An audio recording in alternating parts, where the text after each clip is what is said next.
Leadership by Brian Tracy book chapter 9 विपत्ति से सीखें। लीडर कभी असफलता शब्द का इस्तेमाल नहीं करते। वे कभी असफलता के संदर्भ में सोचते ही नहीं हैं।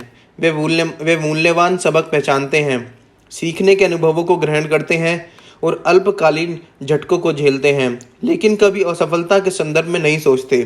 प्रेरणादायक लेखक ओरिसन स्वेट मॉडर्न ने लिखा था, उस इंसान के लिए कोई असफलता नहीं है जिसे अपनी शक्ति का एहसास है, जो जानता ही नहीं है कि वह कब परास्त हो चुका है। संकल्पवान प्रयास के लिए कोई असफलता नहीं होती, यानी अजय इच्छा शक्ति।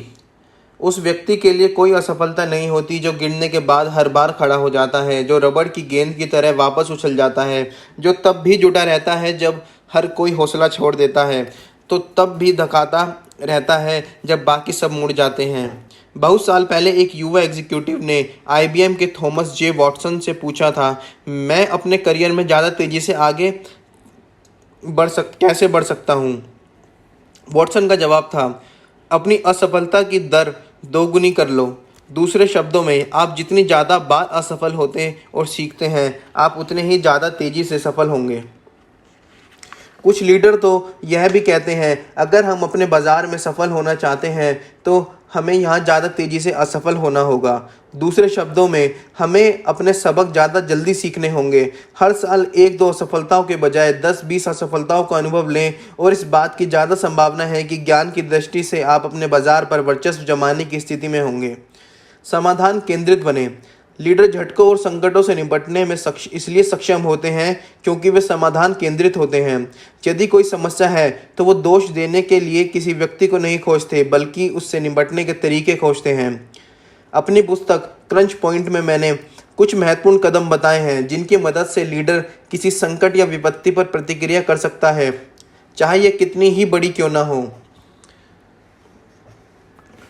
शांत रहें। शांत रहें, चिंता ना करें, नाराज ना हो। जाहिर है यह कहना आसान है, करना कठिन, लेकिन लीडर अपनी शांति और मानसिक स्पष्टता को बनाए रखते हैं क्योंकि वे किसी ऐसी चीज़ पर नाराज नहीं होते जिसे वे बदल नहीं सकते। दूसरा, अपनी योग्यताओं पर विश्वास रखें। अपने अतीत में संकटों को सफलतापूर्वक पार किया है और आप यह दोबारा कर लेंगे। तीसरा, आगे जाने की हिम्मत करें। अचानक परिस्थितियों का रुख पलटने से पंगु ना बने। स्थिति को सुधारने के लिए तुरंत विशिष्ट कार्य करें। चौथा, तथ्यों का पता लगाएं। निर्णय लेने से पहले सटीकता से पता लगाएं कि हुआ क्या था। पांचवा, नियंत्रण लें। 100% जिम्मेदारी स्वीकार करें। दोष देने या अतीत में अटके रहने से कुछ भी नहीं सुलझता। छठा, अपने नुकसान को सीमित करें। उस स्थिति से दूर चल दें जिसे दुरुस्त नहीं किया जा सकता। सातवां, संकट का प्रबंधन करें। जिम्मेदारी लें, योजना बनाएं और समस्या सुलझाने में व्यस्त हो जाएं। आठवां, लगातार संवाद करें। कर्मचारियों को जानकारी देते रहें। अनिश्चितता से संकट गहरा जाता है। नौवां, अपनी कमियों को पहचानें। संकट के समाधान को धीमा करने वाली कमी को पहचानें और उसे दूर करें। 10वां, अपनी सृजनात्मकता को उन्मुक्त करें। ज़्यादा से ज़्यादा समाधान सोचें। 11वां, पलटवार करें। स्थिति का आकलन करें, तथ्य हासिल करें, फिर आक्रामक हो जाएं। 12वां, चीज़ों को सरल रखें। हो सकता है कि संकट की स्थिति में बहुत ज़्यादा चल रहा हो और बहुत कुछ करना हो। सिर्फ सबसे महत्वपूर्ण कर्मों पर ध्यान केंद्रित करें। 12वां, अपनी सत्यनिष्ठा से कभी समझौता ना करें। चाहे संकट या चुनौती कोई भी हो, आपको अपनी सत्यनिष्ठा से कभी भी समझौता किए बिना उसे सुलझाना चाहिए। याद रखें, हर व्यक्ति देख रहा है। 13वां, जब तक जुटे रहें जब तक कि आप सफल ना हो जाएं। चाहे संकट को सुलझाना कितना ही मुश्किल क्यों ना हो या चाहे इसमें कितना ही लंबे समय क्यों ना लगे, कभी हार ना माने। कायाकल्पकारी बने। ज़्यादातर नेतृत्व स्थितिवादी होता है। कई लीडर स्थिति के कारण ही ऊपर उठ जाते हैं। मैंने कई स्त्री पुरुषों को देखा है जो औसत पद पर थे, लेकिन किसी उथल पुथल या विपत्ति की अवधि में उन पर अचानक नेतृत्व थोप दिया गया। मैंने ऐसे लोगों को भी देखा है जो एक स्थिति में तो उत्कृष्ट लीडर थे, लेकिन दूसरी स्थिति में कमज़ोर साबित हुए। कुछ लोग शांत परिस्थितियों में बहुत अच्छे लीडर होते हैं, जबकि कुछ उथल-पुथल वाली स्थितियों में उत्कृष्ट होते हैं। आज अमेरिका में कारोबारी लीडर को कई बार कायाकल्पकारी होना चाहिए। कायाकल्पकारी उन स्थितियों में असाधारण होता है जहां गंभीर वित्तीय समस्याओं और बाज़ारों में हुए परिवर्तन की वजह से कंपनी के दिवालिया होने का खतरा हो।